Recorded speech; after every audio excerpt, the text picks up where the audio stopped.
Good evening, everyone. Good evening, sir. Are you ready for the class? Yes, sir. আজকে আমরা শিখব 7 দিনের নাম সঠিক উচ্চারণে। 7 days name with correct pronunciation. So আমি আগে ছোটবেলায় এটা এইভাবে শিখেছিলাম, দেখেন Saturday, Sunday, Monday, Tuesday, Wednesday, Thursday, Friday. আমরা ছোটবেলায় এইভাবেই শিখে এসেছি। আসলে it was really wrong. এটা ছিল ভুল। So the right pronunciation of the word is Saturday. Saturday. Saturday. Saturday. Sunday. Sunday. Sunday. Sunday. Monday. Monday.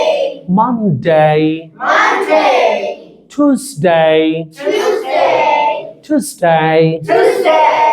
Wednesday. Wednesday. Wednesday. Wednesday. Thursday. Thursday. Thursday.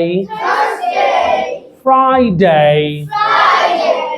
Remember one thing, একটা জিনিস মনে রাখবেন, কোনো শব্দের শেষে যদি DAY থাকে এটার উচ্চারণ আমরা করি হচ্ছে ডে। This is wrong. এটা সঠিক উচ্চারণ কি হবে? ডে। কি হবে? একবার খেয়াল করে দেখেন, প্রত্যেকটা 7 দিনের যে নাম প্রত্যেকটা শব্দের শেষে কি হয়েছে? DAY। তাহলে এটা একটু টেনে বলতে হবে, কি বলতে হবে? ডে। কি বলতে হবে? ডে। তাহলে আমরা আজকে থেকে কি বলবো?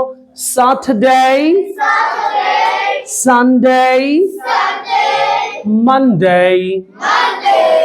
Tuesday, Tuesday. Wednesday, Wednesday.